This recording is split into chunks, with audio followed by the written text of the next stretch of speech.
Scalability है, fault को tolerance कर सकता है, मान लो एक जगह नहीं सिस्टम चल रहा तो आप दूसरी जगह से बिलिंग करा सकते हैं ना।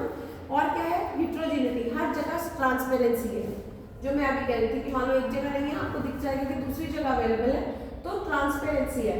आप 270 का 270 में कौन से वाला कम चल रहा है, कौन से पे ज्यादा सेल है, डिस्काउंट किस पे ज्यादा लगा है, किसका कम है प्राइस, है ना।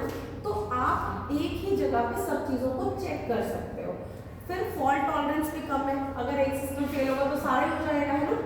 तो कंकरेंसी, कंकरेंसी क्या है, सिमिट्री है, ये नहीं है कि आपको तो 500 ज्यादा लगा, इसको 500 कम। जब बिल सेम निकल रहा है, जीएसटी सेम निकल रही है, टिकटिंग सेम निकल रही है, तो एवरी प्रोसीजर जो है वो क्या है, अंडर कंट्रोल है, सारी जगह प्रॉपर चीजें हमें दिखेंगी।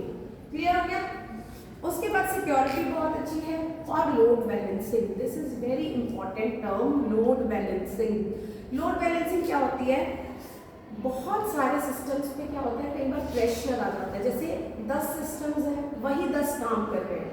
अब क्या हुआ, डाटा एकदम से 50 पे आ गया, ठीक है, कि हमने 50 का प्रोसेसिंग एक साथ करनी है, और कहीं पहले सिर्फ 10 ही हो रहे थे। जब 50 हम उस पर लोड देंगे तो बाकी सिस्टम्स क्रैश हो जाएंगे, है ना।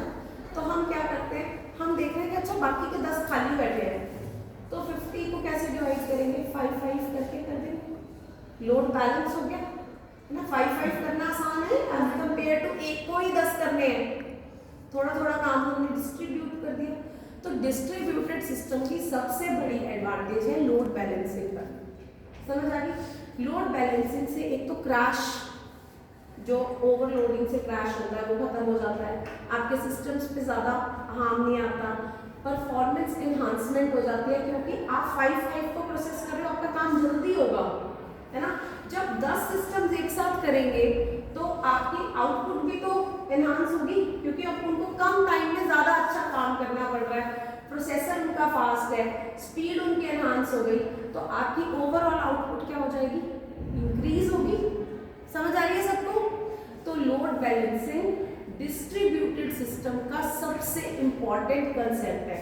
पेपर में 2 क्वेश्चंस बहुत इंपॉर्टेंट पूछे जाते हैं, एक तो वर्चुअलाइजेशन का बेनिफिट क्या है और दूसरा लोड बैलेंसिंग होता है।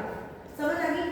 डिस्ट्रीब्यूटेड सिस्टम अगर पूछा जाएगा पेपर में तो लोड बैलेंसिंग सबसे पहले आएगा। क्लियर हो गया। उसके बाद है हमारा क्लाइंट